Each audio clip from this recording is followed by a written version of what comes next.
encourage you and encourage everyone that seeking God first and putting God first in everything that you do is very crucial, by way of introducing God to us and then Jesus Christ, whom he has given to the world, so that the world must be saved through him.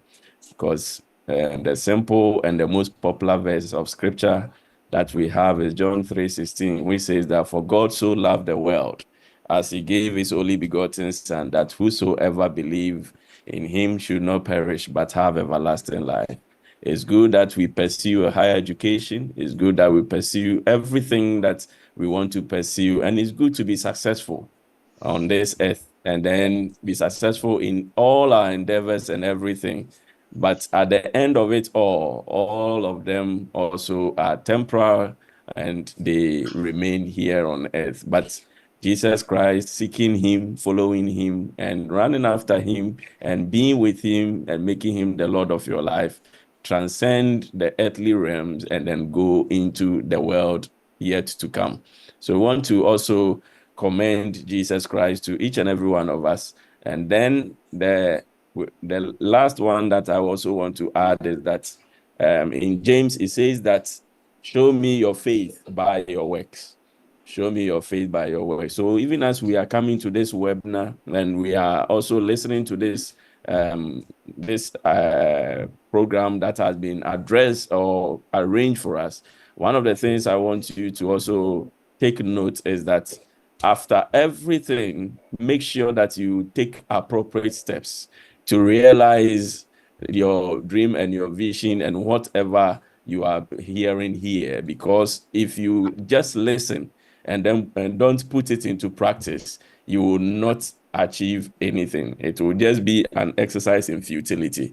But if we listen and we put it into practice, I believe that everything will end well. And then God being so good, or hopefully we'll be seeing some of you in the land of Hong Kong with your scholarships and with your academic admissions coming to Hong Kong to pursue higher education. And we will be glad to welcome you, and we will be glad to fellowship with you, and then we will be glad to celebrate the goodness of the Lord in your life as well. So I want to specially welcome you on behalf of the Church of Pentecost, and in fact, on behalf of Jesus Christ, the head of the church, onto this webinar.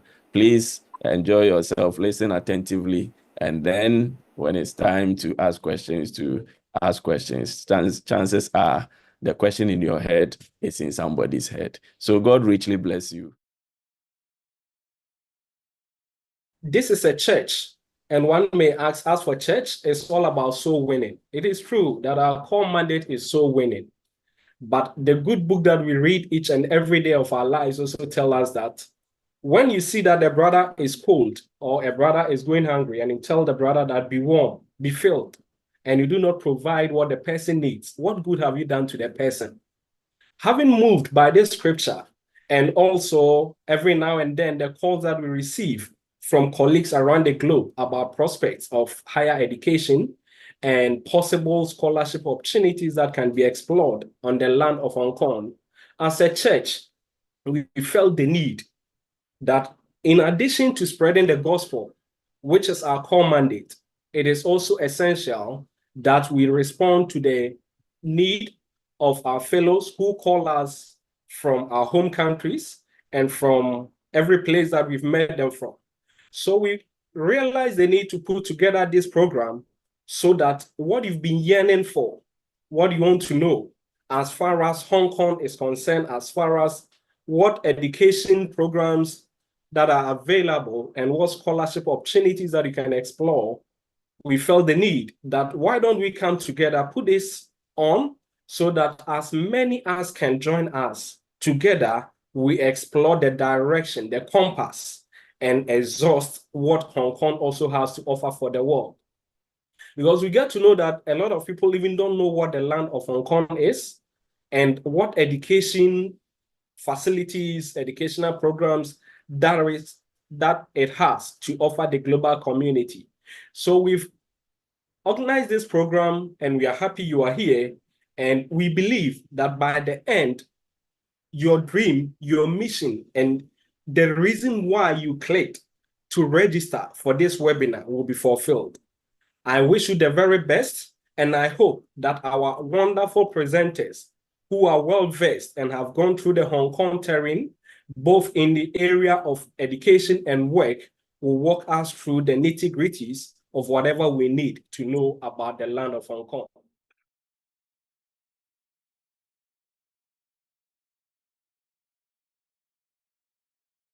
Good day to you once again from wherever you are joining us from, and it's a privilege to be given the opportunity to share some of my experiences on Thought and Research Masters Program here in Hong Kong. And my name is Asamoah Joseph Maxwell, as mentioned earlier. So today I would be walking us through three things, three broad topics that I want us to go through. That will be master's admissions here in Hong Kong. So here I'll cover the admission process, funding opportunities, academic resources, and support services that are available for students. And then also I will talk a little bit about the importance of studying here in Hong Kong, and then give you a glimpse into some of my experiences here as a student in both the Thought Master's Program and then the Research Master's Program, which is the MPhil. So without wasting my time, I would want to go into details. I know that everybody's ear is itching to hear more about the programs that are offered here in Hong Kong. So first of all, I would want to start by talking about the universities that we have here in Hong Kong. We have 8 public universities here in Hong Kong. We have HKU, which is Hong Kong University of Hong Kong. We have the Chinese University of Hong Kong, PolyU, CTU, Hong Kong Baptist University, Education University of Hong Kong, Lingnan University, that is where I am currently based, and then HKUST, which is Hong Kong University of Science and Technology. And we have most of these universities ranking among the top 100 universities in the world rankings. So most of the schools here are very good schools, and they are schools that are doing well, very well in the world at large. So basically for master's level, we have 2 types of programs that are run. That is the Thought postgraduate programs and then the Research postgraduate program. Now the difference between the two is quite simple. The Thought postgraduate programs are usually based on professional qualifications that they seem to equip students with professional qualification and skills. So basically they are mostly course-based programs. So you'll be doing a lot of coursework as far as the Thought postgraduate programs are concerned. And some of the examples include Master of Accountancy, MBAs, MScs, MAs. So just a few of the programs that are offered here. This list that I'm going to mention is not exhaustive, but at least it gives you a glimpse of some of the programs that are offered within the Thought postgraduate programs. We have the Master of Accountancy that I talked about, Master of Arts in Artificial Intelligence and Future, Master of Arts in Administration and Cultural Policy, Master of Arts in Creative and Media Industry. We have Master of Arts in International Affairs, International Higher Education and Management, Social Entrepreneurship and Innovation Management, Translation Studies. We have so many masters, and every field has some sort of master's program, Thought master's program that are available. And you can check out some of these master's program, Thought master's program from these 8 universities that I made mention of. And then also for the Research postgraduate programs, which is the Master of Philosophy programs, it's actually a research-based program where students are taught things that relate to academia, that is research works, and to also prepare them for advanced research. That is, if you want to go into PhD or you want to carve a niche for yourself within the research industry. So these ones too, we have the MPhil in business, where you have accounting, finance, and then every other department that you can think of, there is some sort of MPhil program related. So some of the universities here may not have direct MPhil programs for some of them, but sometimes when you get in touch with them, you would get to find out if they do, because you may not be able to find it on their website. Some of them too, it's a joint program that you just be doing the MPhil and then directly they push you into the PhD. So this one too, you can glean through some of the universities that I made mention of earlier on, and then you'll be able to find some of the programs that may be related to your field or your interest area. And then also moving on, I want to talk about the admission process requirements and then the timeline. If you've been able to identify a program that you are interested in, whether you want to go the thought postgraduate program way or the research postgraduate program way, I want to talk about the admission processes, requirements, and timelines. And I think as we go on, I'll be highlighting some of the differences between the available opportunities for thought postgraduate programs and then the research postgraduate program. So please bear with me as I continue on. We'll be seeing some of the differences, and then you'll be better informed on which of the areas you would want to maybe pitch your tent going forward. So talking about the admission process, requirements, and timelines, I want to start off with the thought postgraduate program.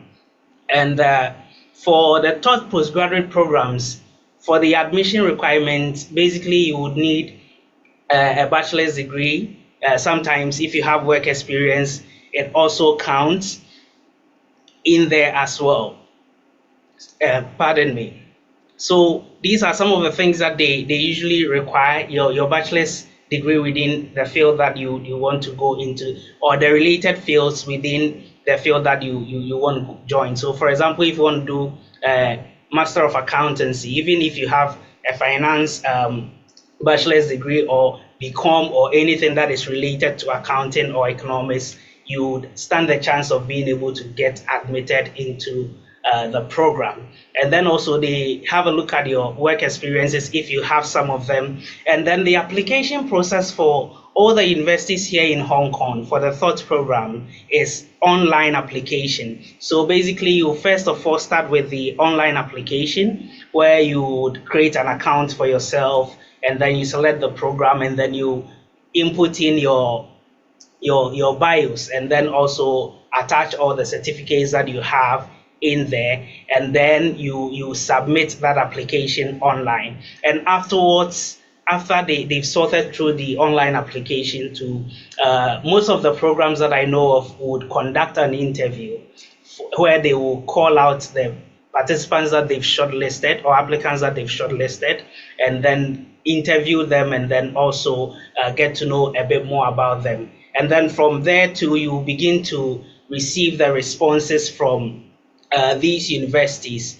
whether you have been selected for the program that you applied for. And usually the timeline for this application, the normal application timeline usually ranges from September of the year to December. So from September to December. So this coming September that we are just entering into, some of the schools will be opening their portals to receive admission or application from applicants. And the normal application period is usually from September to December. And I entreat everyone who is interested in applying for a thought postgraduate program to apply within this time frame, because this is a time where you are usually considered for some of the scholarships and the fundings that are available, especially for the thought programs. And then the late application runs through to March. So for example, as I'm talking about this September to December, if you start the application process in September through December, any of these timelines that you start, you will be starting school in next year at September next year. That's when you'll be starting the school. So the late application will run through January through to March. And sometimes some of the programs too may run beyond March, but these hardly happen. So if you would want to apply after March, you may have to keep an eye out for the programs that are available, or you may have to keep an eye for through the portals and then the websites of the programs to see if they are still considering applicants as well. And also a little bit about the admission requirements for and the processes for the research postgraduate, that is the MPhil. So in addition to the requirements of the master's thought postgraduate programs, you would be required to present most of the time a research proposal and then provide academic references. So for the difference between the thought postgraduate and then the research postgraduate is that for both of them you would present references. For the thought, sometimes they consider some of your references that is coming from the industry and then also from the school. But mostly for the research postgraduate, they pay a lot of attention to the academic references.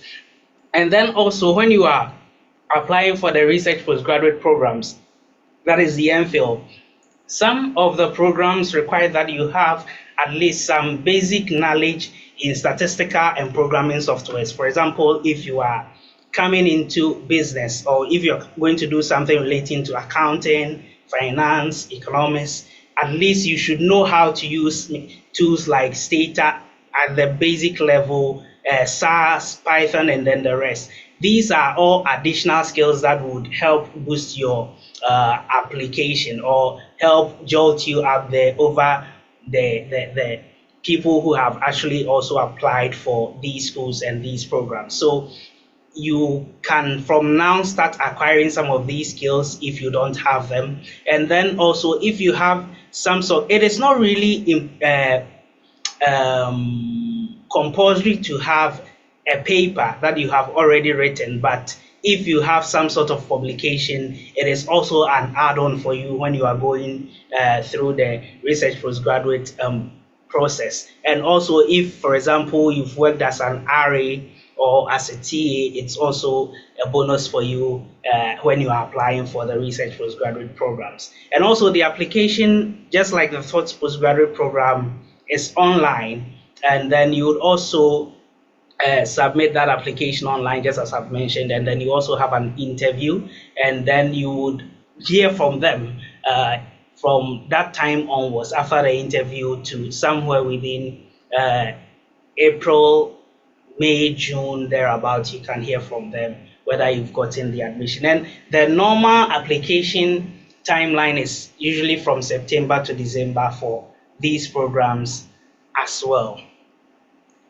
So it is very, very important that you keep track of the deadlines and the timelines that you are supposed to submit the application. It's very crucial. Some of the programs may have different deadlines, which may differ from others. Others may, usually it starts from September, but others may start earlier or others may end earlier. So you may want to keep track of that as well. And moving on, I want to talk about the funding opportunities and scholarship. I think this is the place where most of us are really interested to know whether we will be able to afford schooling here in Hong Kong or otherwise.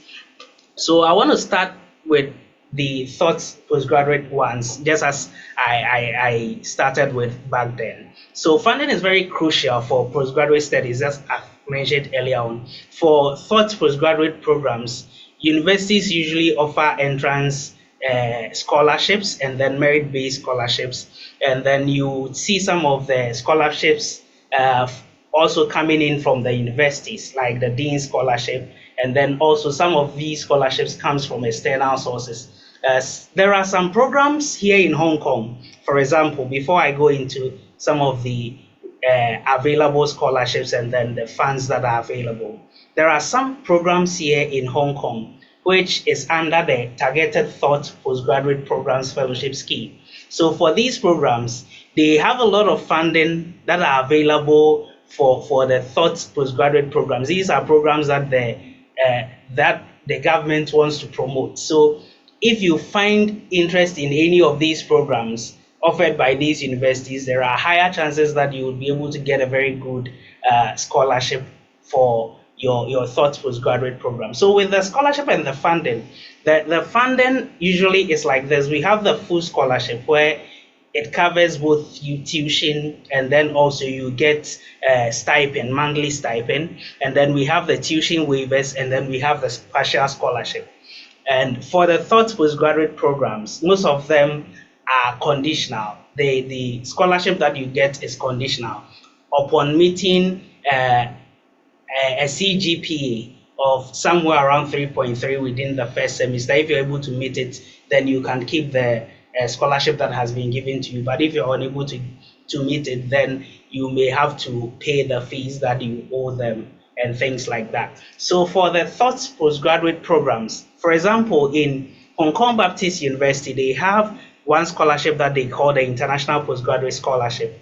And with this one, they term it as the IPS. With this one, you get full scholarship, where you usually get the full scholarship, where you would be given a tuition waiver and then also receive a stipend of around 100,000 Hong Kong dollars in total. So for this one, the 100,000 Hong Kong dollars, it is based on the department's own decision on how to disburse this money to you. For some of the programs like the accounting department, they usually give you 50,000 on arrival, and then when you meet the conditions that are set in the second semester, you receive the additional 50,000. For some of them, they will give you 30,000, and then when you meet their conditions later on, they will be giving you 10,000 on a monthly basis until you get to that 100,000 Hong Kong dollars.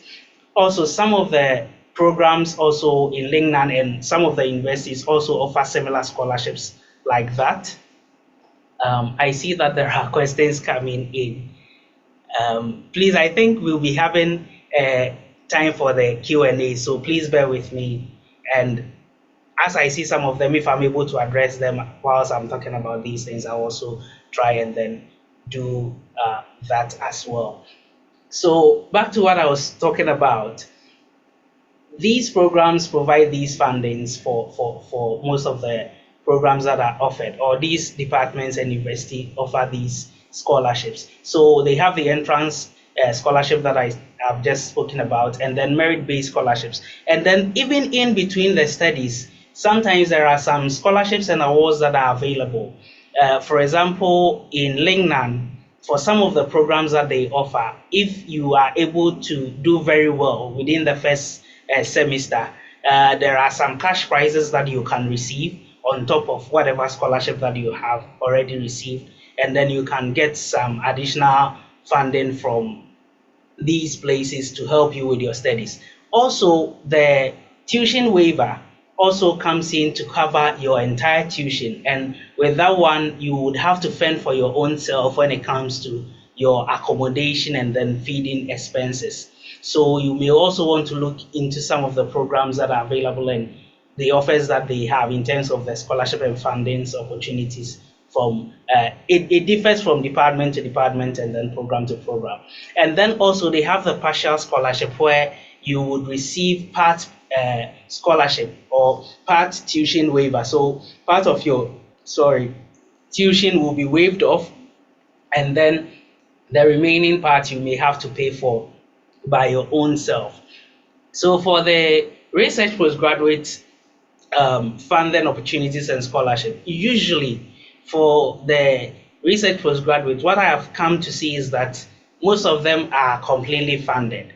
So what it means is that you receive postgraduate studentship, and for the postgraduate studentship, what it does is that it covers your entire tuition, and then also you'll be receiving a monthly stipend. So you can receive monthly stipends between 17,000 to 18,000 Hong Kong dollars on a monthly basis, and it can even be beyond that. And then also for the postgraduate studentship, apart from that, this one is provided and supported by the government. That is, it is under the UGC, which is called the Universities Grants Council. So they provide this complete funding.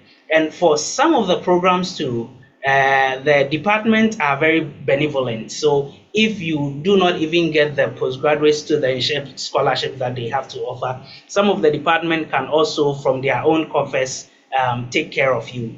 And with this one, you may not be receiving as much stipend as the students who are on the studentship. So basically, you have your fees waived off, and then you'll be receiving some sort of stipend as well.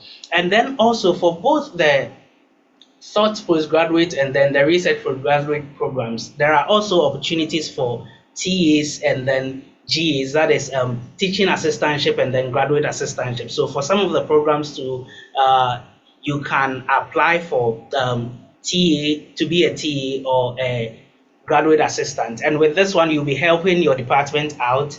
And because of that, they may take care of your fees and then also offer you some sort of stipend as well. So apart from the postgraduate studentship, apart from the entrance scholarship and then the merit base, you can also be able to apply for teaching assistantship and then graduate assistantship for some of the programs. It depends on the program. And one thing that you may also want to keep in mind is that some of the thought postgraduate programs are fee paid. So you would have to critically look at and read more about the program that you are interested in to see if they have these funding opportunities available as well. And then also there is this additional funding. For example, here in Lingnan, where I am based, I don't know for other universities, but I think when you get in, you can also look into this. You can also get money from what we call the SRES, which is the Student Research Enhancement Scheme.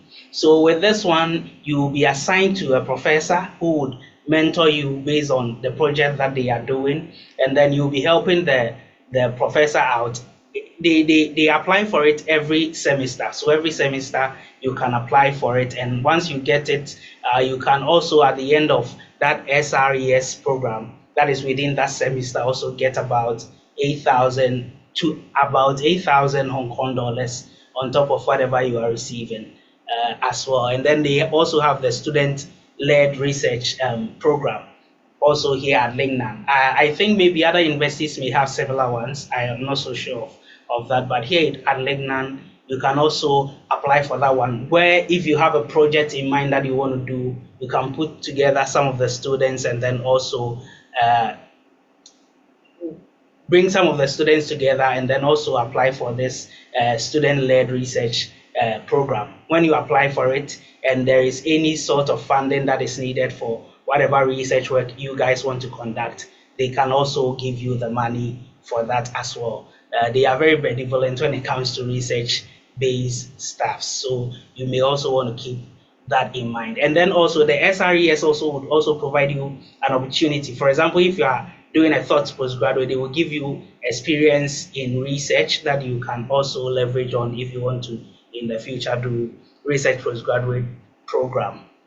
And moving on quickly, I want to talk about for example, under the research postgraduate program, I want to talk about research proposal development and then supervisor selection. For Lingnan University, you do not have to contact any supervisor or potential supervisor, but for other universities, I think you may need to do that. It is based on the program that you are applying for, the department in question. So you may also want to keep that in mind as well. And then also just want to talk a little bit about research proposal development as well. So for example, talking about the research proposal, if you're going to go in for the research-based master's program, that is the MPhil, definitely you would need to apply using some sort of research proposal that you have in mind that you want to deal with. So basically, if you are going to do that as well, it is very, very important that you clearly articulate the background and the rationale for the study that you want to do, and then also clearly articulate the research questions, methodology that you want to also use, and then the plan of work and the time schedule that you use to complete this. For some of the universities, they have their own format that you have to follow if you are writing the proposal. So you can develop something for your own self. In the meantime, when you check on the websites of the universities or the department in question, you can have a look at how they want you to format it and then now shape your proposal in that regard. But one thing that I want you to keep in mind is that it is very, very important that you are mindful of plagiarism. So back in Ghana, we have something we call grandfathers and grandmothers. You may have to be very mindful of that. So because this is a way that you are first of all impressing the department or the admissions committee on your prowess or as a researcher or a potential researcher. So it is important that you start on a very good foot. So it is very, very important that you are mindful of plagiarism and then just copying and pasting. And then also, at least this is an opportunity for you to give them an impression of how good you can be. So also be mindful of some of the grammar errors that you can make. So for research postgraduate students, supervisor selection is also very key and very, very important. So choosing the right supervisors. For some of the schools, you don't have the luxury of choosing for your own self or getting in touch with any supervisor. If the school is interested in you or the department is interested in you, they will just assign a supervisor who would best fit the profile that you are bringing in. But if you have the opportunity, or for some of the programs where you may have to contact supervisors, it is very, very important that you are mindful of selecting the right supervisor, because it's critical for your success. It is also important for your academic and professional growth in the future. So you may also want to be mindful of that as well. So some of the tips that I want to share with you as far as selecting supervisors are concerned is that you have to, first of all, research into your options. Look into the options that are available for you. Go to the university's website, look at the department website, check the staffs that are available, the faculty members, look at their research areas, what they are doing for themselves, and look at how that fits into what you want to do and where you want to be. So it is very, very important that you watch out for the options that are available. You look out for the options that are available. It is important to check their experience level and then their productivity. Some of the professors may not be doing so much work maybe in that time period. So you may also want to consider that and then look at their experience level, because some of them would have so much to offer you. And also check their work output. Look at some of the works that they have already done and look at the topics that they have been looking at or researching into, and see if you find an interest in that area. Then if that is the case, also if you also do not know so much about it, you can find some of the students who are already in there and then seek recommendation from them. Talk to fellow students that are available and then others who are also here in Hong Kong, and see if they can provide you with some sort of insight into a potential supervisor and how their working style is like. And then also, once you've been able to identify one, you have to initiate contact with the person. So you reach out to the person through an email, and then you need to pay attention to the email that you send to the potential supervisor and make sure that you craft it very well. Be mindful of just sending generic emails or very lengthy emails, because these people are very busy people, and whatever you do counts. The impression that you leave with them would count. So you initiate contact with them and then you share with them the desire that you have for their work and also the things that they are doing, how that might help you in where you want to get to. So you may want to keep that in mind. So, and then do it that way as well. And then also, because of time, moving on, I want to talk about some of the academic resources and support services that are here in Hong Kong. So for the thoughts postgraduate programs and then the research postgraduate programs, here at Hong Kong, they have very, very good libraries. And then they even have what they call the JULAC. And what that is that you are able to, if you are in one institution here in Hong Kong, if you apply for the JULAC card and then you have it, you can visit any university library here in Hong Kong. So for the 8 universities, you can access all their libraries and then the things that they have to offer. And then they have a wide range of online resources. And then also for some of the programs, you also have academic advisors who you can talk to when you have issues and when you have problems. And then even for the thought postgraduate programs, there are opportunity for mentorship into research areas. For example, the SRES that I mentioned of, that is a student research enhancement scheme. What this one does is that you would work under the mentorship of a professor who is on a project. They will assign some duties to you, and then you do them, and this will enhance your research skills. And then also you get to talk to academic advisors. But for research postgraduate students, definitely you have an advisor and a mentor in the person of your supervisor.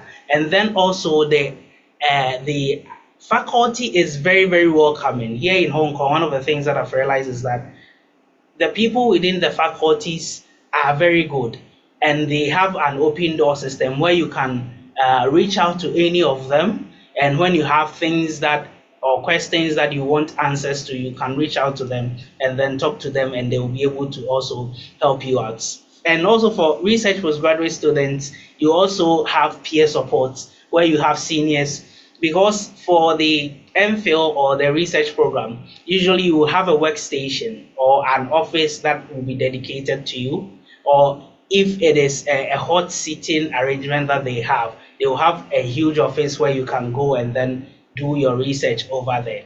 And with that one, you will get to meet people who are within your faculty, who are within your department, who are either doing their PhDs or doing MPhil, and you can get support from most of these students. You can get support from most of these students. They are also very willing to help you out as well. And then you have opportunities to attend seminars as well. And for research postgraduate program, if you are receiving the studentship, you also have a dedicated amount of money that has been set aside. If you have a research project that you've worked on and you want to present it elsewhere, you can apply and then get this funding.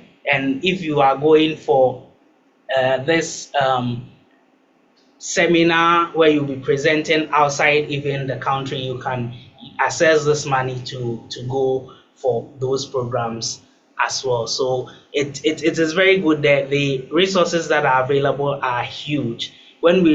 Especially when I got here, when I looked at the libraries and then the things that were in there, the things that I could access, it is so great.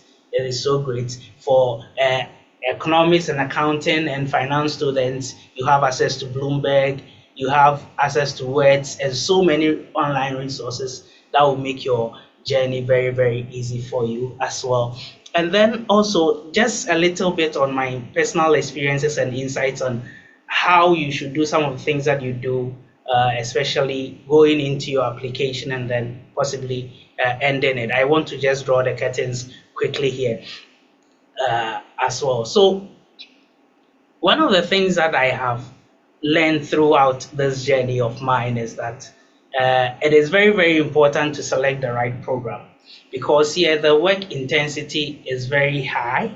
There will be so much that you would have to do as far as your academic activities are concerned. So if you are doing something that you are not really interested in, it may weigh down on you a little bit. So selecting the right program is very important, and you have to effectively manage your time, and you have to leverage on the available resources.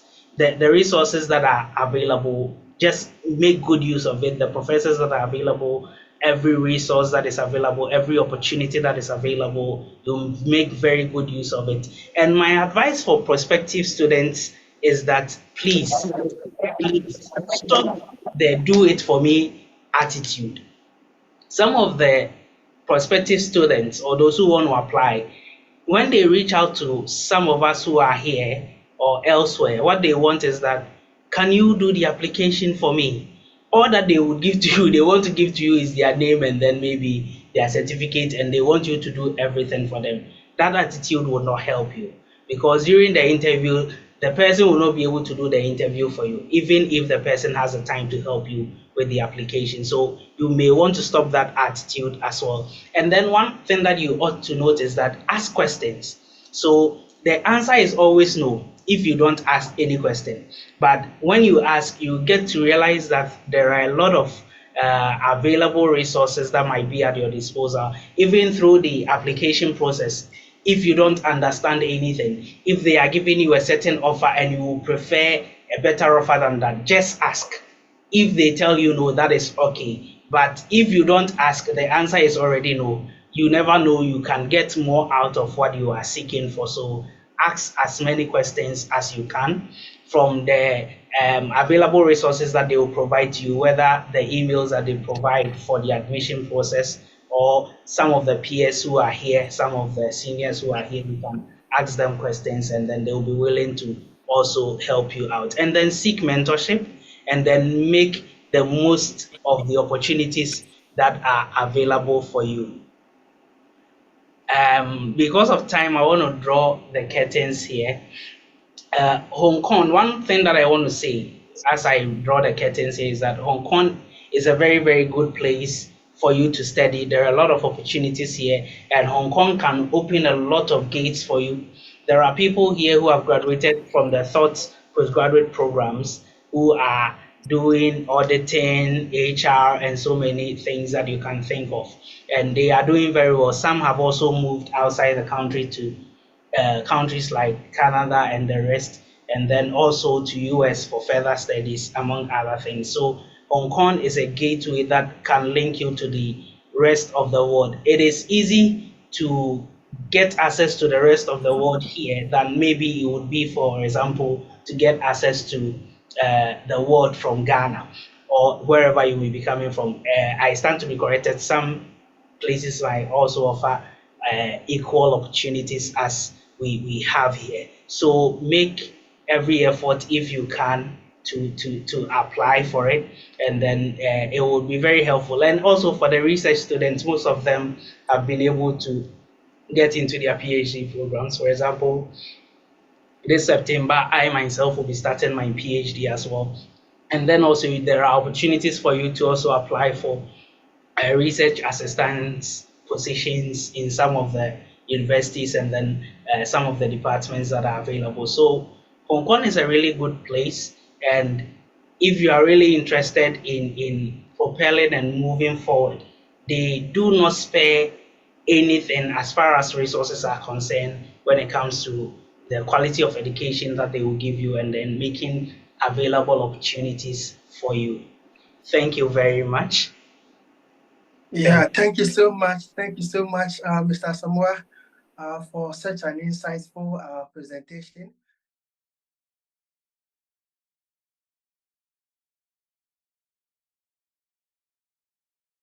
Great. Thank you very much for such an opportunity to also talk about the journey of a potential PhD candidate. I want to use this opportunity to thank the church under the auspices of the national head, Evangelist Kajari, and his entire executive council. And also I would want to thank the men's ministry for giving me such an opportunity to also present on potential PhD candidates and their journey here as a PhD student. I am Daniel. I am currently a lecturer at the Hong Kong Metropolitan University. And this happens to be my almost 7 years when I applied to PhD here in Hong Kong. And I remember it took me the second time for me to actually get the PhD admission. So I'll take you through some of the things that are very crucial and necessary when it comes to PhD applications. So my presentation is going to go through these processes. I'll talk about the PhD application, where I will look at the PhD programs that we do here in Hong Kong. I'll also talk about some of the admission requirements and then application procedure and the timelines. And also talk about developing research proposal, some small tidbits that I can also give in that regard. And then I'll talk about supervisor selection. It's very important as this is going to guide your journey and even chart the path for your workplace trajectory. And again, we also talk about the funding opportunities and the various scholarships that are available, especially to PhD students. And then finally, we also look at some of the academic resources as well as the supporting services. Now, from the Hong Kong government, 2 major disciplines tackles scholarships, and they have designated the disciplines into the sciences, the medicine, and the engineering and technology. And then we also have another discipline that talks about the humanities, the social sciences, and the business studies. Now, these lists or these courses are not exhaustive. So under the sciences, we can be talking about mathematics, we can be talking about chemistry, physics. These are programs that we do in our undergraduate and we do in our masters. And you can find PhDs from these programs here in the various universities in Hong Kong. Hong Kong has 8 public universities that accept scholarships from the government. But apart from these 8, there are also other self-financed universities as well as private universities. So in the field of medicine, we can also be talking about courses such as neuroscience, nursing, pharmacy, all being accepted into the PhD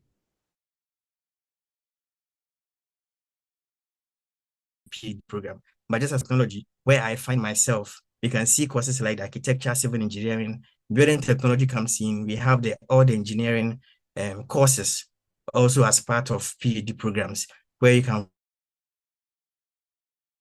find it in the various universities here in Hong Kong. The humanities, we are also talking about those that did courses in law, English, philosophy, media and communication. And under the social sciences, we are talking about social and behavioral sciences.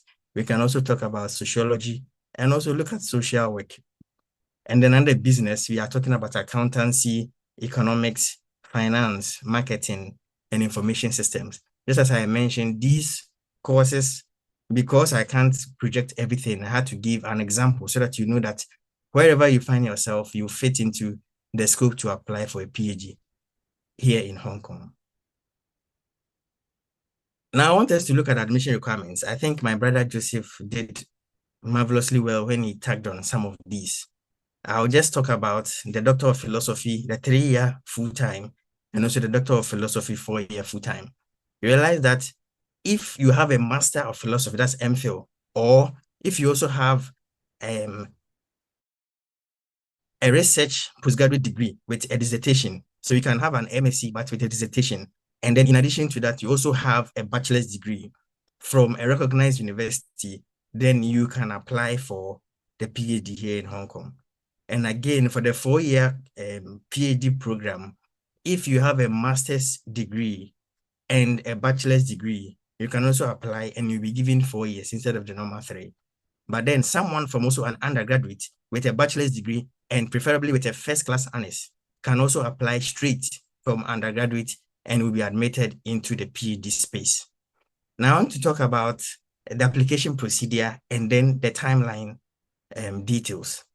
So you realize that normally, if you want scholarship, you apply through the Research Grant Council. And the Research Grant Council actually is where you can get the Hong Kong scholarship, but you apply it through the university. So before you start your application in 1st September, normally the deadlines for the application.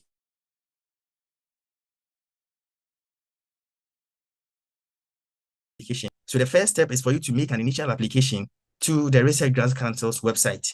And then you have to obtain a number, which we call the HKPFS reference number. So after you have gotten that number, then you have to go to the various universities to make the application. Now, let me make this statement. Each applicant may choose up to 2 programs in each application, which means that you can apply to either 2 universities after you have made the initial application and gotten the reference number from the RGC website, or you can apply to 1 university, but 2 programs within the university. So for instance, I want to do something on building engineering, and then I have targeted the Hong Kong Polytechnic University. The first instance is that I can apply for 2 different programs within the same university. So I can apply for PhD in building engineering and management, and I can also apply for PhD in building services, all from Hong Kong Polytechnic University, and I have exhausted the scholarship that I want to get from the government through the RGC. Or the second instance is that I see that 2 universities are offering the same program.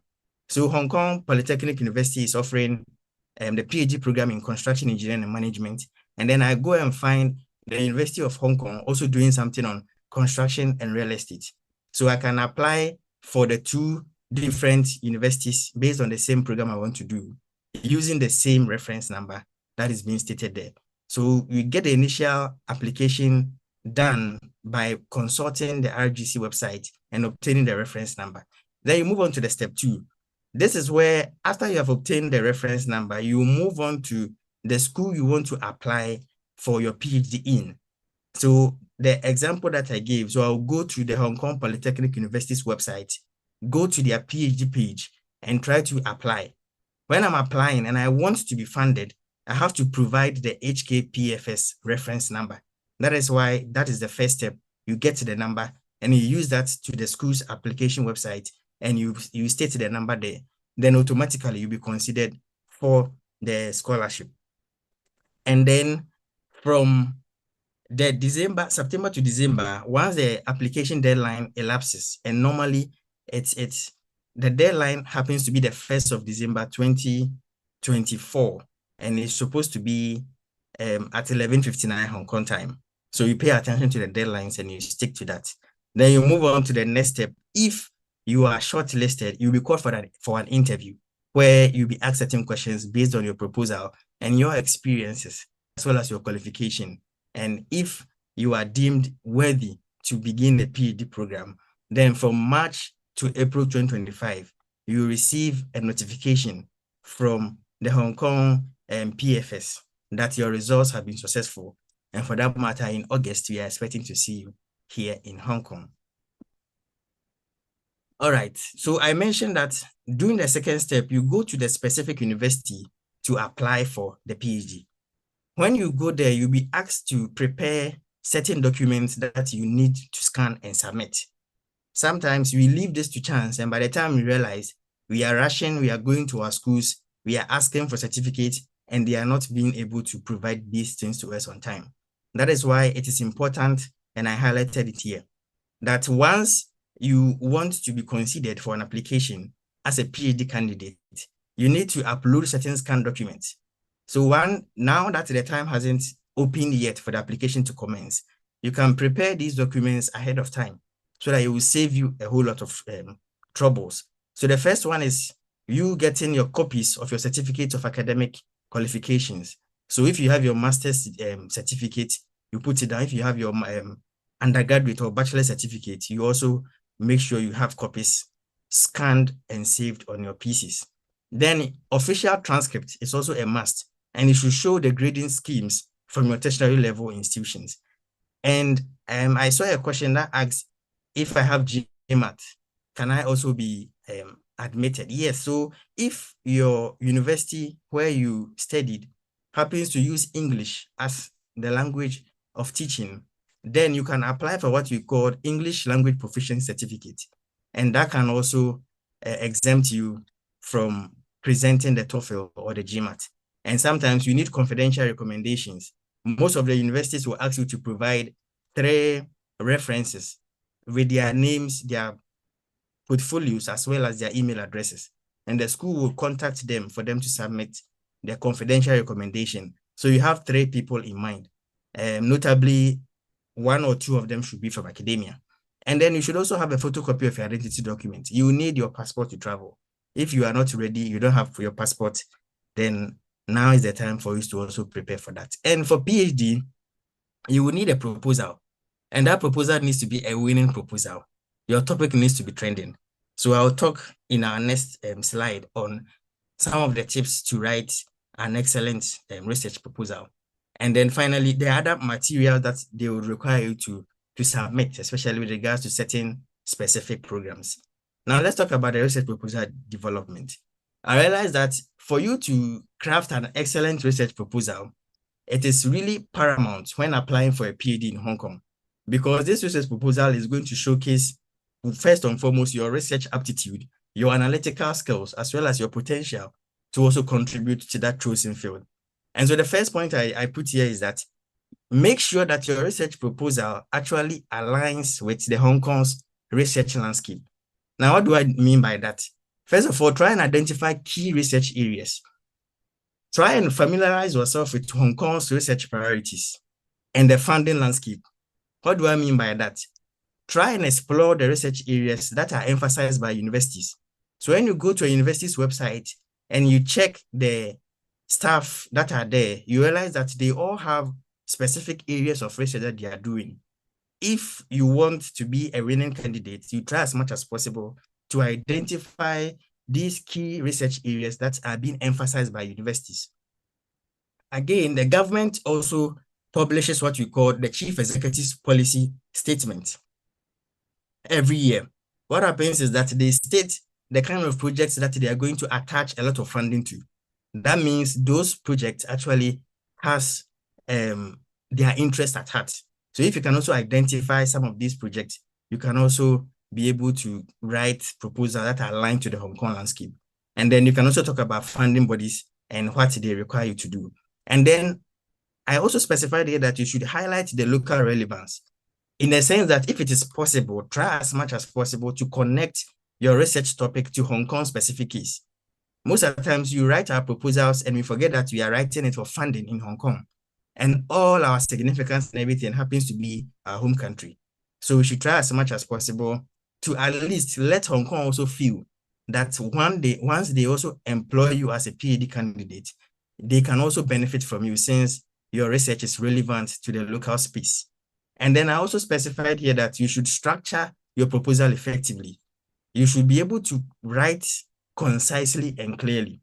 You use language that are concise and avoid jargons. You structure your proposal in such a way that you are highlighting the various gaps. You are highlighting the comprehensive literature review that you did. You are highlighting the robust methodology that was employed. And then you make sure that all the headings are intact. And then I also stated here that you should have a realistic timeline. Now you realize that one thing that we use to see whether you are able to plan and to manage a long-term project is when you're able to provide timelines. That in the first year, I should be able to have completed this particular milestone. So you should be able to provide a tentative timeline that actually outlines your key research milestones. And then finally, what I stated here is that you should have an expected outcome and contribution. You should make sure that you articulate the expected outcomes of your research and then its potential contribution to knowledge. That would let us know that you are going to add to knowledge and not just to waste time. And then the third tip that I want to give when it comes to research proposal development has to also deal with seeking feedback and then revision. Multiple revisions are stated here to mean that sometimes you can find potential supervisors and you give your works to them for them to review, comment, and then give you feedbacks. You can rework on them to better your proposal. I did that in my second application and I got it. And then you should also be able to proofread. You see, a polished proposal actually reflects your attention to details. So you can't just submit anything with grammatical errors and expect that you're giving the funding. All right, I want to talk about the supervisor selection. That is also another key area that you have to consider, especially when it comes to your PhD journey. And the first one I have here is that you are also supposed to have a research the potential supervisors thoroughly. And you can do this through their academic background and their expertise. Try and explore the research expertise of the potential supervisors that you want. You can do that by checking their ongoing project. You can do that by checking their contribution to the field. Once you see that they are aligning with your expertise and your research goals, then you can go ahead and then give them a message. And then you can also check the reputation or the recognition of the potential supervisor. You can investigate their standing, especially in the academic community. And you know that this man is a man that has actually proven himself beyond every reasonable doubt.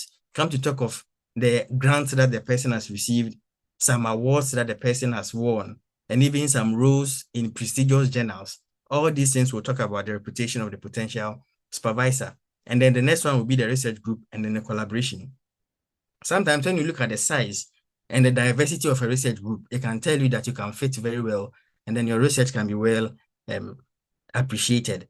And then the next one, when it comes to supervisor selection, has to do with network and also seek recommendations. This is faculty members. Sometimes you know a lecturer through a different lecturer.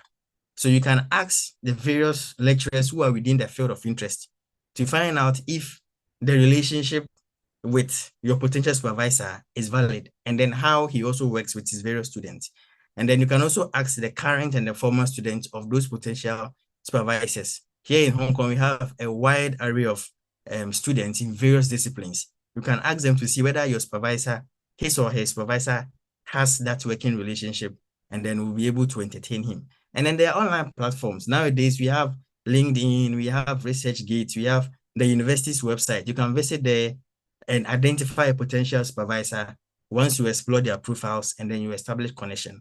And then the last one I have here is to schedule meetings and prepare questions. Now, the initial communication is very important. It's very important in the sense that sometimes we send messages that are unnecessary to potential supervisors, and that, we usually don't have time based on the activities that I have to do within a day. So if I open your message and I see very long and boring, I tend even not to read to begin with. So the initial conversation should be concise and well written, and you have to express your research interest and align them to the supervisor's interest. So once I see your message, I know that this person is someone who I am also interested in. Remember, it is a two-way affair. Once you are interested in the supervisor should also be interested in you so that you qualify as that candidate. And then you have to also prioritize active listening and engagement during these meetings that you're having with your supervisor, even if it's online or in person. You make sure that you listen attentively and you ask clarifying questions, and also express your research goal as you passionately appeal for that. Now I want to talk about the funding opportunities. So in the book of Luke chapter 14, verse 28, the Bible says something. It says that, suppose one of you wants to build a tower. Don't you sit down and estimate the cost to see if you have enough capital to complete it. If you are not given a funding, I bet you can't be able to afford a PhD in a foreign country. So it's very important that we plan with our funding. That is why scholarships are very important. Now in Hong Kong, I mentioned that there are different kinds of funding schemes, and the majority of them has to come from the Hong Kong PhD Fellowship Scheme, and ensure that is the HKPFS. Now it is established by the Research Grant Council of Hong Kong, and this scheme aims to attract the best and the brightest students from across the group to pursue their PhD studies in Hong Kong. I will later talk about some eligibility, selection criteria, and then the award scheme, what entails. And then there's also the postgraduate studentship. Now, the postgraduate studentship is also another form of financial assistance that are provided to full-time students who are enrolled in a full-time research postgraduate degree. And normally they are given a monthly stipend that is sufficient to cover the tuition fee and the general living expenses. So whilst an awardee from the Hong Kong PhD Fellowship Scheme is given an amount of money that even pays his tuition fee for him, for the postgraduate studentship, you'll be given your monthly stipend, all right, but you have to pay your tuition fee from the monthly stipend that is given you. So you should also bear that in mind. And then another form of scholarship has to do with the project-based scholarship scheme. When you visit the various websites of the universities in Hong Kong, you realize that when you go to their career section, some of the research staff have won grants that they need people to work on them. So if you are able to identify some of them, you can also be able to get a scholarship to pursue your PhD based on these grants that you have won. Now let's talk about the Hong Kong PhD Fellowship Scheme, because that is what most of us will be applying. The eligibility is very simple. First of all, you need to be seeking as a candidate who wants to be a new full-time student in Hong Kong. And then I specified 8 universities because there are 8 public universities that are government funded. But there are other universities like the one that I'm working in, which is the Hong Kong Metropolitan University, which is not government funded, it is self-financed, but who also provide different sources of funding. So these 8 universities, from City University of Hong Kong to Baptist University, Linian University, the Chinese University of Hong Kong, the Education University of Hong Kong Polytechnic University, the Hong Kong University of Science and Technology, and the University of Hong Kong are public universities that through them you can attain the scholarship, irrespective of your country of origin, your work experience, and even your ethical background. And again, they look at certain criteria to pick you.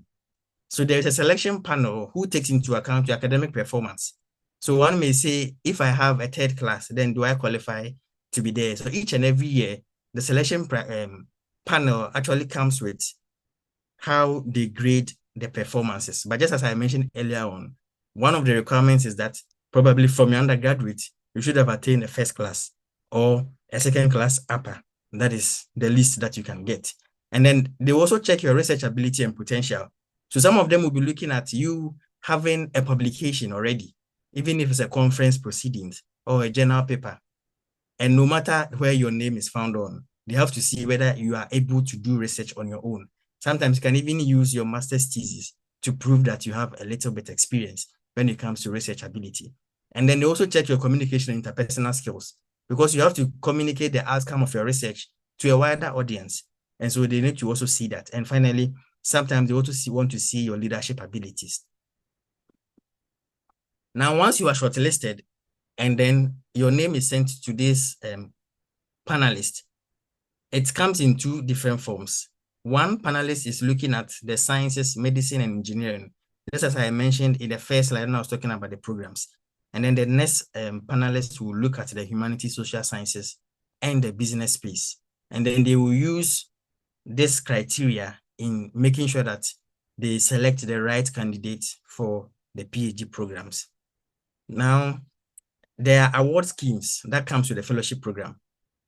This fellowship program actually comes with a stipend of $337,200 per year for 4 years, if you are given a 4-year scholarship. But it can also be for 3 years if you came from a master's or an MPhil degree. However, the university where you find yourself in will cater for the last year that you are in. And this stipend, when you convert it to in a monthly terms, it's around $28,100 per month, and it is non-taxable. Everything is coming to you, whilst there are other benefits that comes with it.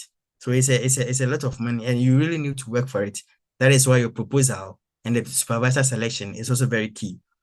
In some instances, different universities have different schemes that they add to you getting the fellowship award. So in the School of HKUST, they call it the Red Bird PhD Award. When you go to HKU, the University of Hong Kong, they call it the Presidential Fellowship. Some schools call it the Entrance Award. What it does is that after you have been given this monthly stipend, they will give you an amount of 40,000 Hong Kong dollars in the first year. Then based on your academic excellence, the next years, they give you 20,000 until you complete. So these are additional bonuses that comes. And then there's a travel allowance of 14,000 per year for 4 years. And then you are also granted or guaranteed the first 2 years of accommodation on campus. Now, I also mentioned about the studentship. The studentship, they are also paid an amount of 225,120 per year. And when you translate that into months, it's around 18,840 per month before you do your confirmation. But after your confirmation, then they would increase that stipend to 19,270. And then you, however, have to pay the tuition fee for the entire duration based on the amount you received. And then finally, I want to talk about the academic resources and the support systems that are available. Some of them include the student hall and accommodation. And then we also have ultramodern laboratories where you can do a top-notch research.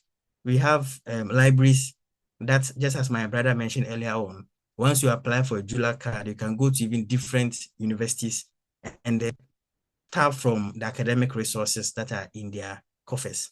And then the university health services also is very important. You know, mental health is real.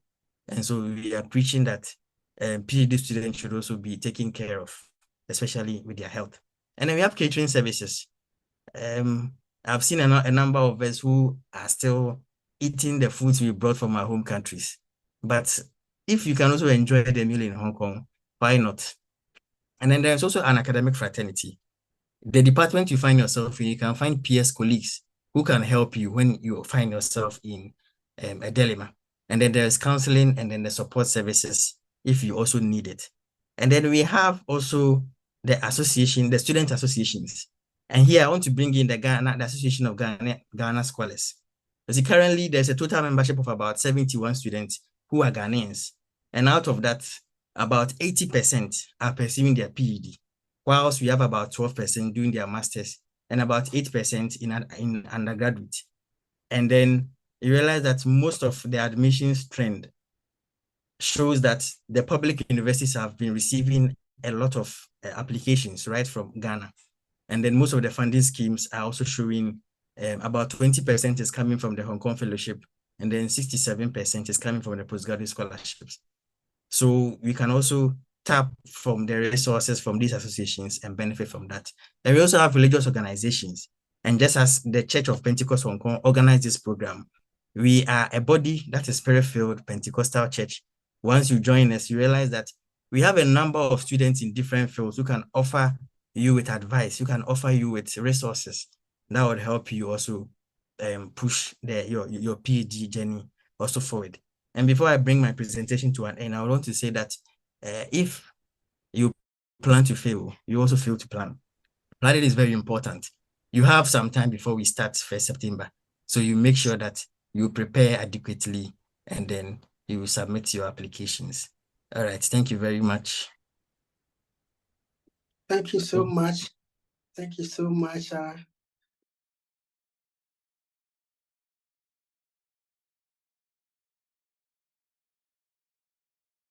I hope everyone can see my screen. Unfortunately, I don't think my presentation is going to be as in-depth and as precise as the previous presenters, and I'm sorry for that. Apologies. This was a bit rushed, and that's on my side. I'm very sorry. So I'm just going to get right into it. So we're exploring the undergraduate tertiary education in Hong Kong, and an introduction to Hong Kong. I'm pretty sure most of these points are going to be regurgitated or points that the previous presenters have touched on, but Hong Kong essentially is known as a global financial hub. There's a lot of expatriates. The expatriate community here is quite vibrant. There's a lot of different cultures mixed. It's very culturally diverse, as you say, and quite multilingual. It's much easier to move around if you can speak Cantonese, but people who speak Mandarin are also able to move around quite okay as well. But there's a huge emphasis on the high quality education system. In fact, even from the highest level to the lowest level, you have one of the biggest industries here is the education industry. It's even to the point where university students are able to get part-time jobs where they're teaching kids. So kids here go to school from say 10 a.m. to 3 p.m. They come back, they have extra classes till 6 p.m. and these extra classes are like quite expensive. And so it's something that's heavily emphasized here at the education system. And so that's something that's carried on even to the tertiary level, and we'll explore this in the undergraduate level as we go on. Now, why should you study in Hong Kong as an undergraduate? The universities in Hong Kong are surprisingly, like not surprisingly, but they're quite highly ranked. And one thing you learn as you come into university is most of the time the reputation of your school precedes you. It's essentially what gets into a lot of the conversations when it comes to different career opportunities, and so it's very important. That's why everyone wants to go to a top university. People want to go to the Ivy Leagues. People want to go to the top 10, top 20, top 30, and Hong Kong universities are typically in that range. And so it's a really good chance for you to get a high level education with a high level reputation that's going to help you open doors into the international market. Now, in almost all the programs, at least most of the important ones, the English is the main medium of instruction. I think especially for HKU, University of Hong Kong, the City University of Hong Kong, and a number of other universities, for the courses of medicine, since it's mainly because you're going to be treating locals, it's a requirement for you to, it's not exactly a requirement. The courses are taught in English, but at some point you're going to need to be able to speak Cantonese or Chinese to be able to facilitate your education. And so they don't outright reject people if you can't speak Chinese, but if you want to apply for medicine in Hong Kong, you would have to learn Chinese at some point because the patients you're going to be working on are mostly going to be people who speak Chinese. But for the medium of instruction for all the programs, many of the programs in like the top universities, HKU, City U, Baptist U, Poly U, it's going to be English that your lessons are going to be taught in. The city life is very vibrant. There's a lot of university students, a lot of people, young people who are just entering into I would say the peak of their lives or the very early parts of their lives, and so they're looking to explore and find out more about themselves. And so there's just always something happening. There's a lot of events, a lot of things you can go to have, like, you can find your hobby and you can enjoy it here. A very vibrant mix of Eastern and Western cultures. You can obviously see the influence of old Chinese, Asian Chinese culture. There's temples literally all over the place, but you can also see different Western cultures as well, like the nightlife, the ways of dressing. All of these you can see are obviously influenced by the Western culture, and it's quite close to the mainland. So a lot of people move from over and back a lot of the times. For people from the mainland, they're allowed to come over to Hong Kong for, I think, a maximum of 30 days, and it's quite flexible. As long as you have more than 4 months on your Hong Kong visa, you are allowed to visit you can get a visa to the mainland China, and the flights are very cheap. The flights are very good, and it's a great experience. Just going to see like places like Shenzhen, Beijing, Shanghai. Once you go there, you see, like, it opens your mind. You get to see the world from a different perspective, and you can just marvel in the beauty and the organization that these countries have come from where they started from. So these are some of the reasons why you should consider studying in Hong Kong. But we're gonna delve deeper into some of the universities that we have here in Hong Kong. I think topmost, rightly so, would be the University of Hong Kong. Very well known for the law programs, the dentistry programs, medicine. The computer science program as well is also a pretty famous one. And what else? Civil engineering is a big one. There's education. It's universally ranked. I think for Asia, I think it's ranked #1. I think for education, it's very very highly ranked. I think overall it's around the 20 something mark, 22 to 20 to 30, that range. I think last I checked. I haven't really checked recently, but Chinese University of Hong Kong is also a really good one. In fact, the dentistry department there is very highly praised. They also have medicine. They have essentially most of the courses offered by HKU, offered in almost all of them. But for STEM courses, for business and essentially finance, HKU is obviously highly ranked, and so it has a really good program. But UST is also another one that doesn't get as many shouts because it's not as popular, but USC is a very, very good school for the STEM majors. So for engineering, your science, your from anything from biomed to physical laboratory, HKUSC has it. Even some extra programs that University of Hong Kong doesn't have. And the UST network, especially for finance industry, which Hong Kong is well known for, the UST network is very, very well connected. In that if you are enrolled in the programs, you're pushed to have different opportunities that enable you to smoothly, merge into the working force. And so there's a lot of networking events, there's a lot of mentorship, there's a lot of case competitions where you get to meet real life finance people who work, the JP Morgans, the Goldman Sachs, the Morgan Stanleys, all of them. You get to meet all of them, and then there's these different incubation programs, internships, and you get to meet them. And all of this is as a result of the network that you get from these universities. Another popular mention, I think it's a big atrocity. I didn't add this, but the Polytechnic University of Hong Kong PolyU. It's another big one. It's absolutely amazing. The architecture of the campus itself is just another thing. But then when you come to the academics, there's also another place where it seemed to be a little more hectic than HKU, but it's worth it because the people who come from PolyU know their stuff.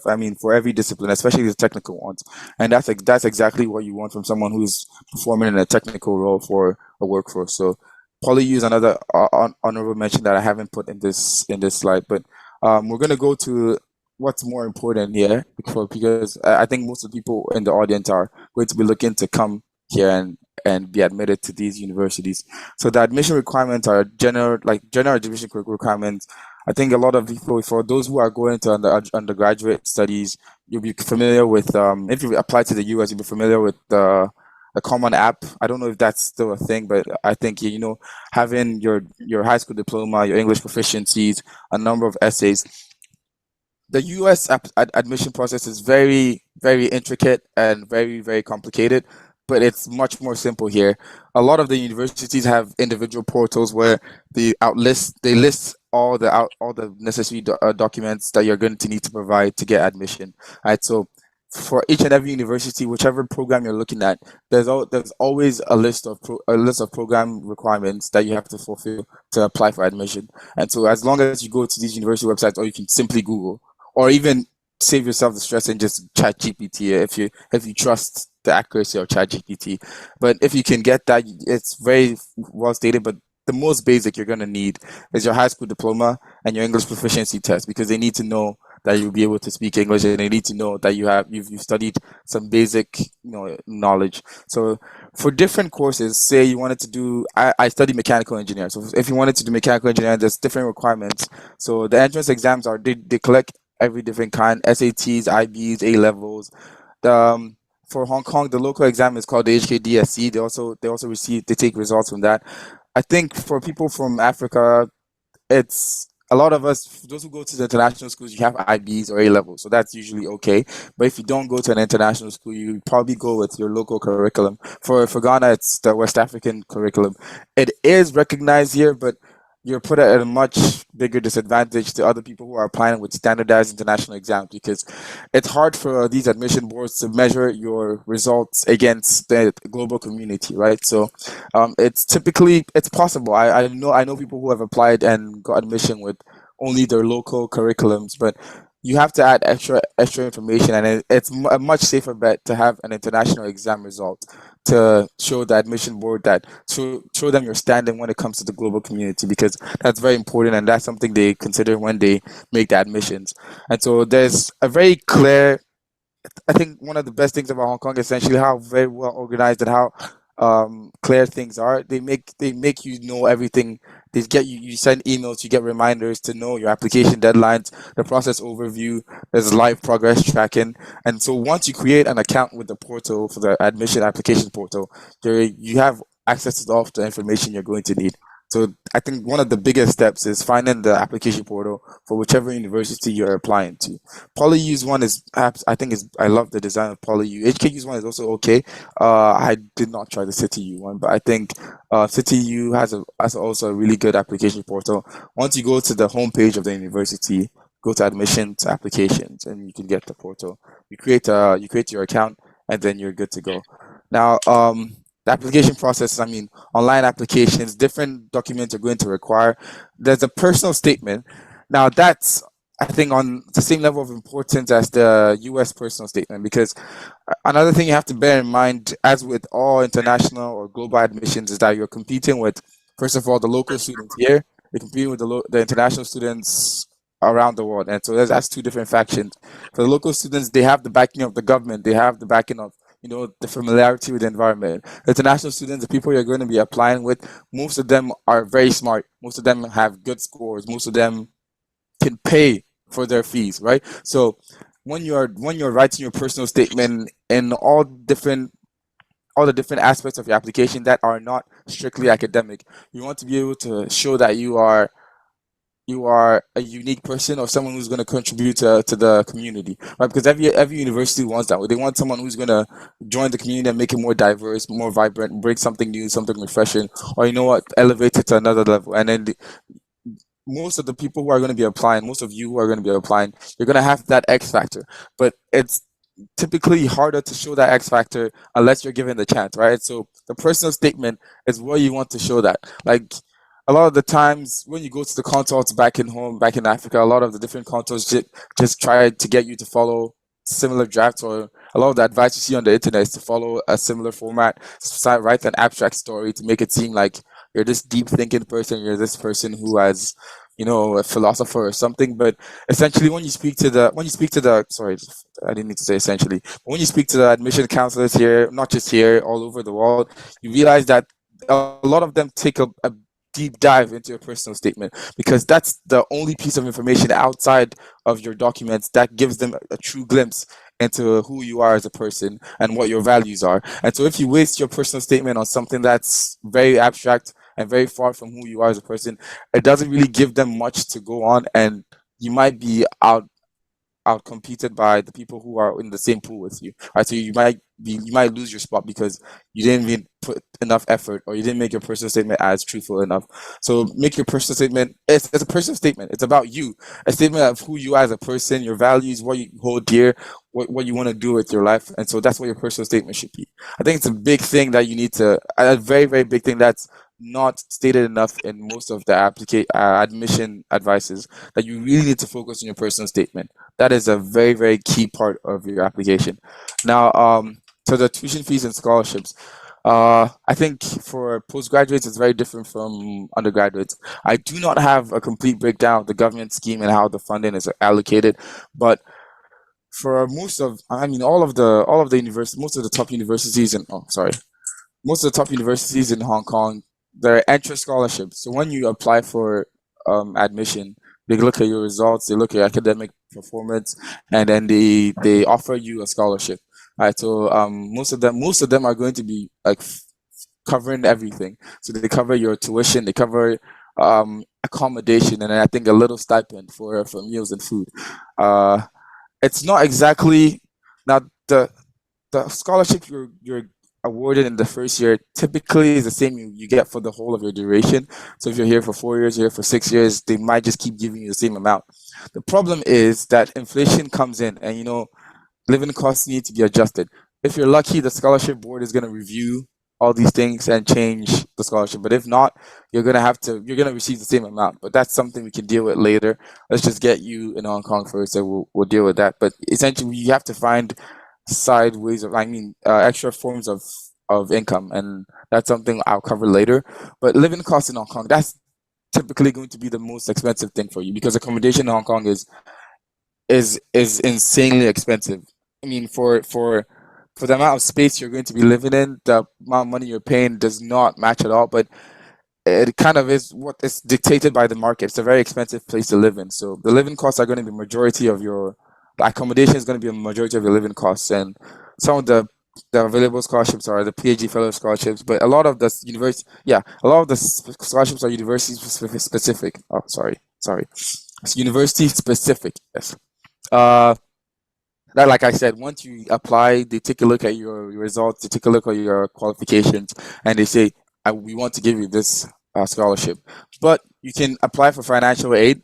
Problem with financial aid is it's really, really, really hard to get financial aid outside of like your scholarship, of your entrance scholarship, because the government is like, every government wants to push their local students more. So a lot of the financial aid and scholarships you're going to be seeing that aren't entrance scholarships are mainly featured for local students. So it's really, really hard to do that. But the good news is that once you get admission, they're going to consider your need. And then if you need a scholarship, they're going to give you one. Otherwise, they don't give you admission at all. Right? It's not like the US where they give you admission and you have to cover your financial gap. Here it's admission with the required scholarships so you could say need blind. I forget the terminology. But there's also merit scholarships, right? Scholarships that are based on your performance once you're admitted, or before you're admitted. I think when I got admitted, glory to God, I think I had pretty okay results. So I think I got a Dean's Scholarship Award, or another St. John's Martin's Prize Award for my residential hall. That's based on your admission results alone, right? So that was before I even came here. I got a few scholarships for those. So those are things that, your good results would definitely help you, right? So by the grace of God, that's something that helped me, and I think it can help everyone as well. But your entrance scholarship typically should cover everything. But these extra scholarships are just to make life more comfortable for you per se. So yeah, that's mainly it for the tuition fees and scholarship. There's not much you have to do. Like for the US, you have to do these federal aid applications and all these declarations and all these things, but you don't have to do that much for Hong Kong. It's very straightforward. They ask you what you can provide, and they see what they can help you out with, because it's a very, like I said, they focus a lot on education and building a vibrant community. And so it's something that the government has been pushing for a while, and I don't think it's going to change anytime soon.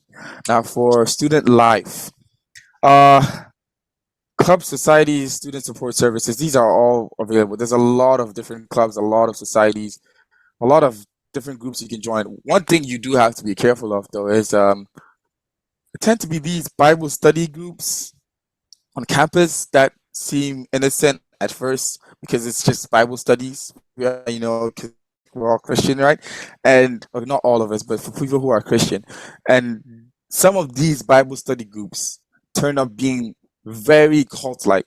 And if you are not if you don't have a good support group around you, there's a good chance to get trapped in that cult.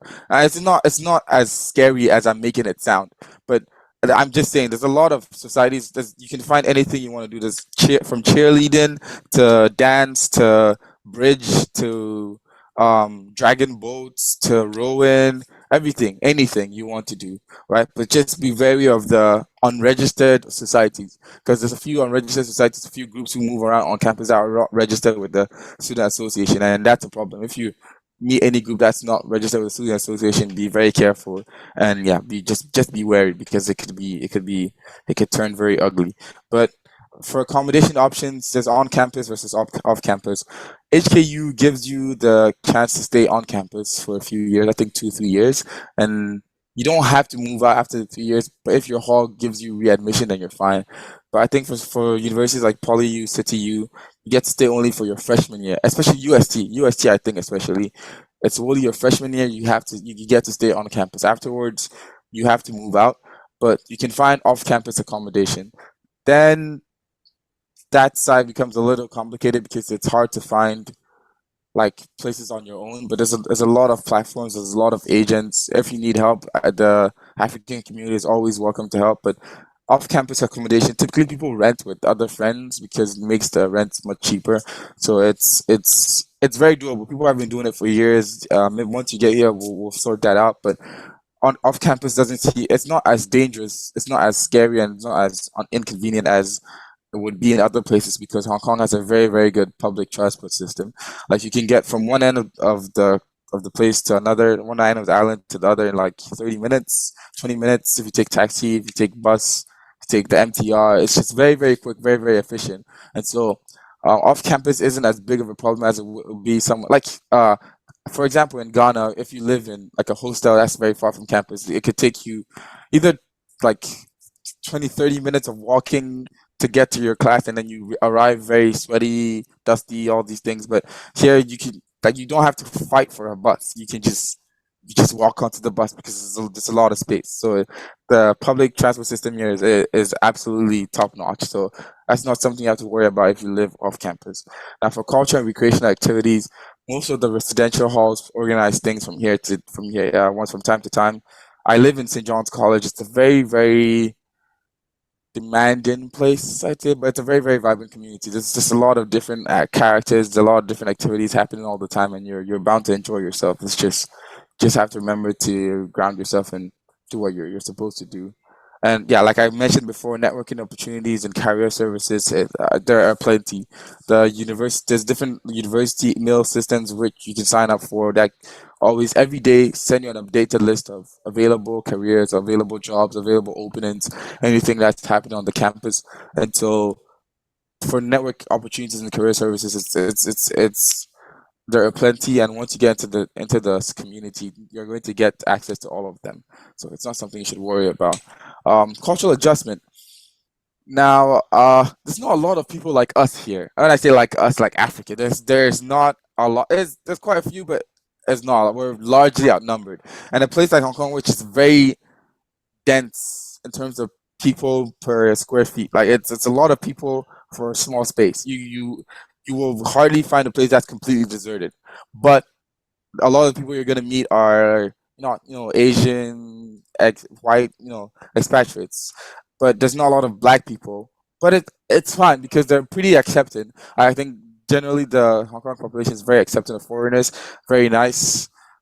Not as nice as they could be, but very nice nonetheless. And the language barrier is not as bad. I think if once you get to figure out what you want to do, a lot of the main services like supermarkets, if you want to go to a police station, if you want to go like class, what else would you need to do? The barber, you want to go, these miscellaneous things, anywhere you would want to go, there's generally people who speak English, so you should be fine. So the language isn't as much of a problem. Food. Hong Kong has some absolutely amazing food. Food here is amazing. Even if you don't like it, there's also options. You can go to different places to get like African food. I think the most popular one is Chungking Mansion, but there's a lot of other places as well, as long as you know where to look. And the social norms, it's a lot. It's an interesting mix of like being conservative and being relatively liberal, because the young population is a bit more liberal because of the heavy influence of Western culture, but the older population tends to be a bit more reserved, a bit more conservative. And so some of the values that we share in Africa are typically reciprocated here, and some of them are gray area. It's something you tend to learn as you live here. But homesickness and culture shock. To be completely honest, I'm not the best person to advise on this, because when I get homesick, I just call my mom, and then she tells me I'm gonna be home soon. So it's yeah. But for culture shock, some of the things, I mean, in terms of, I think one of the biggest things that shocked me was the code of dressing. I think, like, in terms of how revealing clothes are here compared to back home. But even back home, I think things are changing. But I think it's something you just learn to accept as normal. Not, you don't accept as your standard of normal, but you see it every day, and you're like, okay, that's how people do things here. And it's part of going out of your comfort circle. It's part of moving out of your home country, because you get to see a new culture and see new societal norms, and try to see it from their perspective as to why they think, oh, this is how we want to live, and we're fine with it. If you, it's something you get to appreciate, and it's just the beauty of moving from your home country. But there's a lot of support networks for international students. International students just hang out all the time, just have fun, get to make connections, make meaningful friendships. And then if you need support, I mean, I think the Ghanaian Association of Scholars has been immense for me in my time here. There's many different difficult moments that they've helped me through, and also very relatively happy moments that they've been there with me through. So big ups to the Ghanaian Association, and like the African community in general. Very welcome. You just see your fellow African brother on the streets, you nod to him, he says hello, you chat like your brothers from another mother, and then you just go about your day. It's a very tight knit community, even though we don't see each other every day. But when we see each other, there's that sense of brotherhood, camaraderie there, and then we just we just link. So yeah, that's mainly it for the cultural adjustment and career opportunities post graduation. The employment landscape is, for the past few years, it's been a bit scary, because it's been a bit of a recession since the COVID thing. The government gave out a few vouchers, a few relief stipends, and then the economy wasn't boosted as much as it should have been. I mean, tourism took a hit. A lot of the different activities that used to boost Hong Kong took a little bit of a hit, but it's recovering, and people and the economy is healing again, and so jobs are opening up. Like, this recession wasn't as big as I'm making it sound. Honestly, people have been living normal for the past 4 years, but yeah, it's just to say it's on the rise again. There's a lot of opportunities. Hong Kong allows you to stay, I think, about a year afterwards to look for a job just for a bit. So, um, like I said, each university has a portal where they list available jobs, available openings for students for every level, from undergraduate to postgraduate. They list these opportunities, and so, like, from the moment you get admitted, you can actually start applying for jobs here, and that's a really big thing. And so there's a lot of industries, and there's a good chance for you to also pivot for industries. Here, they look more at experience, professionalism, basic working skills and basic things than more of the technical things you're doing. If you want, I mean, if you're applying for a job like a software dev, you definitely need to know like your programming and your different languages, right? But if you're applying for things like sales, hunting, head hunting, sales, trading, these things that require less of technical knowledge, that require more professionalism and different professional skills, these are things that they are quite open to seeing people from different disciplines work together, right? Because they appreciate the different perspectives that different disciplines give you. And so, as apart from your major or your field of study, there's also like opportunity for you to branch into anything that you find interesting. And a lot of students take advantage of this through internships. So summer internships, winter internships, part-time internships, where you just try a new industry that you think might be interesting and see how the work life is and see how it is in that industry, and if you want to stay inside it, right? So it's a lot of industries, post-graduation, pre-graduation. It's just an abundance of opportunities. The problem is getting picked, but that's another battle for another day. Alumni networks and career resources, yeah, another thing. So being part of these top universities gives you access to these alumni networks. Link, and then you have to market yourself, meet people. I think my first two internships here were from the alumni network from St. John's, right? So getting to know people is a very, very key step in getting these opportunities. Like I said, there's a lot of opportunities. Getting your foot into the door would require extra steps. And so that's another conversation for another time. And challenges and considerations. Cost of living, like I mentioned, it's very expensive. It's very expensive. It's very, very expensive. And the space is like very small. So, but I mean, you get used to it. Language barriers. There might be places you go where it's very hard to get what you want because they don't understand you. And if the people wake up in a bad mood, they're not too willing to understand what you're trying to say. So people sometimes, and how it is. Academic pressure is a big one. It's a very, very big one because the people here push themselves from, like I said, from kindergarten, from like the lowest levels of education, they're pushing themselves to get good grades.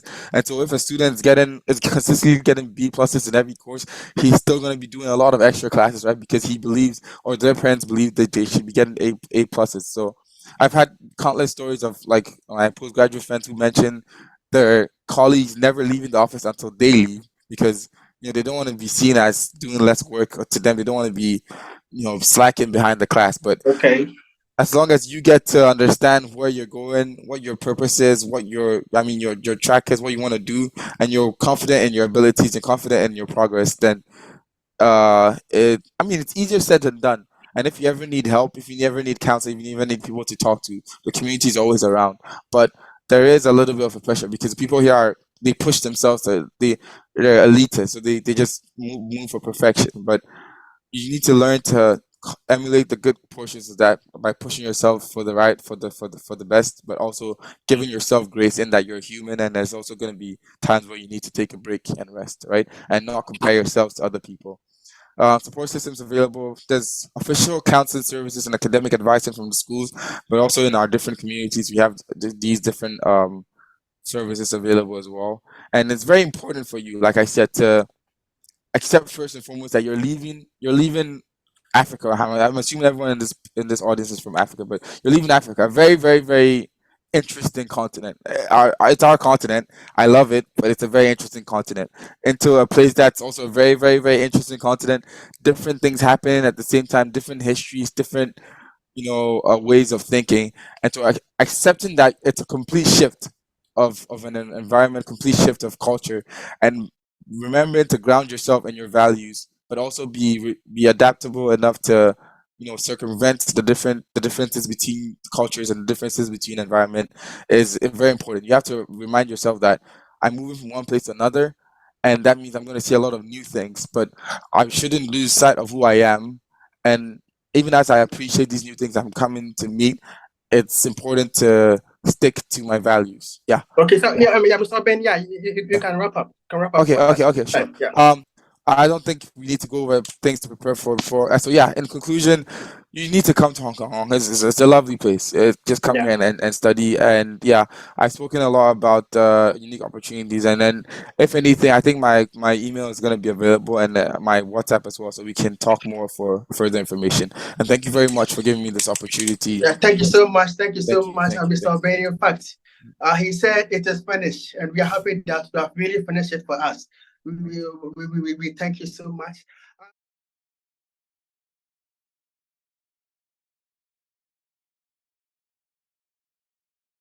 All right. So thank you once again to our panelists for the insightful presentation. And I know that the participants have been blessed, and they've learned a lot of things from the presentation. So we have some few questions, and then as I posted on the chat box, when you go to the Q&A section, some of the questions have been answered. So participants should kindly endeavor to go through the Q&A section and then read some of the answers that have been given, because we'll skip most of them because of time. So the first question goes to MSc and MPhil, which is Deacon Joe. The question is the scholarship a separate application from the admission process or automatic on getting admission?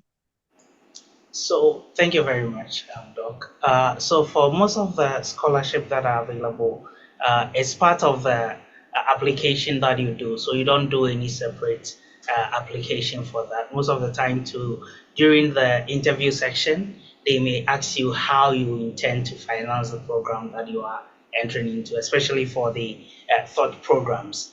And with that one, you can let them know that you're looking forward to a scholarship or things like that, and then they would also consider you for that. So most of them, it's not a separate application. Thank you. Okay, thank you. Let me follow up quickly. Still on you. The question came in, any form of distance learning in Hong Kong? I mean, can I be a student of any of the universities by living and working from another country? Yeah, I think they have part-time programs, but I think for the part-time courses, some of them, for all of them that I know of, I think you would have to pay by yourself for the tuition, and the tuition here is quite expensive. But for some of the courses, you can take some online, but definitely you have to come in for residency and then do some of them also here as well. So if you are considering part-time, you should be willing to pay for the fees. Thank you. Okay, since you mentioned residency, we have one question here which says that anything on study permit or doesn't apply to HK universities. Okay, Study permit. so I think that for the visas for students here in Hong Kong, it's one of the easiest that you can get, because for the application for the visa, you don't do it by yourself. It's usually done by the university. They just take your information that they need and require, and then they would take care of it for you. So they would apply for the visa for you, and once it is ready, they will send it to you. Now they issue the digital one, so basically they can just send you an email with the visa, and then you have access to it. So it's very, very easy to get the visa here. So long as you provide the right documents, you should be fine. All right. Thank you for that. And I think you also addressed the concern with those with BTech willing to apply for master's program. Do they have a chance? Those with BTech. Please, would the person be able to really clarify what is the BTech, if I may ask? Business technology. Yeah, bachelor Oh, yeah, in you technology. you can apply. Yes, you can. All right. So thank you very much, Dikinjo. And if I come across any of the questions that relate to MSc or MPhil, I'll call on you. All So right. our next question we call on goes to Dr. Yamwa. I think the person wanted to know, already hold MPhil, which is easier, applying for second master's before going to do PhD, or I should apply to do PhD straight away? Yeah, thank you very much, Dr. Hene. So I believe that this has to hinge on the person's, let's say, dream in the future. If you want to be a researcher, I don't think going back to do the master's, it's the right way to go. But you want to come into the PhD straight and then do your PhD. But also getting a second master's degree also isn't a bad thing. So you have to assess your priorities and know whether you want to add on a second degree or you want to further and then enrich yourself in the research space. So once you're able to identify those priorities, knowing the path to take becomes easier. Thank you. Thank you, Doc. The follow-up question, I have an MSc in structural engineering from KNUST. I want to do PhD in structural engineering or construction materials. Any recommendations in terms of school and etc.? All right, thank you very much. So just as I displayed the various programs that are being offered in various universities, engineering and technology happens to run through about 6 of the 8 public universities. So it will be very good if you go to those 8 that we mentioned. I can mention, for one, we have the Hong Kong University of Science and Technology, we have the University of Hong Kong. You also have the Hong Kong Polytechnic University, and then others as well. So you might also visit the 8 universities that we mentioned and then try to check if they have an engineering faculty or school. And from there, I believe you can be able to get to those institutions. Thank you. Thank you, Dr. Yamwa. Another question goes, is there anyone who actually help and guide with the application process? So I think the person wants to know, in case of need, do they have any assistance during the application? Yeah, I believe on the application itself, there is that help button that can help you. But if you also need assistance of a physical person, that is why I mentioned that we have a fraternity, we have a community. So you can reach out to some of the research students that are already in the process, and you can ask them, I have reached this place. Is there any help you can offer me? So apart from the help you can get from the online portals, you can also reach out to those that have already secured places. And this is a better opportunity to even get to know the course proper, and then get to also seek the right information going ahead and applying. Thank you. Thank you, Dr. Ajmai. And on that note, I would like to encourage our participants. I posted a link, a YouTube link in the chat. That's QT EduHub. You can also subscribe. I'll be covering more of the application processes and then the tips that we couldn't delve here because of time. So kindly do subscribe and get in touch, and let's ride on. All right, I think our next, most of the questions have been answered, but there's one other question here. Do students get work permits? All right, thank you very much for that as well. So initially when I came, there was an object of no letter that you receive from the immigration, which specified the number of hours that as a PhD student or master's student you can work. But currently that has been squashed. And so for a master's student, for a PhD student, you have the opportunity to work. Yeah. So I think that is also possible. Okay. Thank you very much, Doc. Yeah. So sir, can we take the next maybe 2 questions? So that the rest of the questions maybe through EduHub, maybe we will we'll make our emails available for us to handle them later on for the time. Okay. I think I have one undergraduate question here. And Mr. Obeng can take that for us. Then we draw curtains on the questions. Can a professional certificate holder come to Hong Kong to do his undergraduate? Is Michael online? Yes, maybe okay, then maybe Doc can take it, Doc right? can Dr. Yamwa. Yeah, please, can you repeat the question again? Can a professional certificate holder come to Hong Kong to do his undergraduate? Yeah, so there are various qualifying requirements that you need for you to apply for an undergraduate application. And I think the professional certification also is one of them. But then it needs to be recognized globally before you can be accepted into any university here in Hong Kong. So if it's a global recognition for that certificating, then I believe you can also apply with that. Thank you. Thank you very much to our panelists for taking time out to give us this insightful presentation and also to answer the questions and concerns we have. Thank you, Dr. Ajmai, and thank you to Brother Joe and Brother Michael. So there were some few questions too regarding getting the link to the recording. Yes, we will share a YouTube link to the participant email, and I'll also drop the church's YouTube link in the chat box. Kindly subscribe and keep alert so that when we upload the recorded version, you also get access to it. Thank you very much, and I hand over to Dr. Nkansa. Yeah, thank you so much, Dr. Henry. we thank everyone, and we thank all our presenters for such an insightful presentations.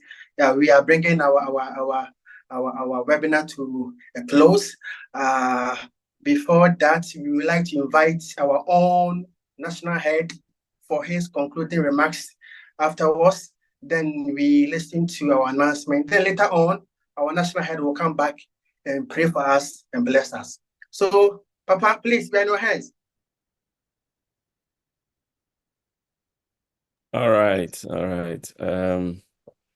We bless the Lord and for bringing us this far. We want to also thank all of you for spending time to come. We want to say thank you to the men's ministry one more time, led by Dr. Edward Damiel. You've done fantastic. And we want to appreciate you all and then say that God richly bless you for putting such a fantastic program together. There is a lot of work that has gone on behind the scenes, and we want to thank all of you, the men's ministry executive.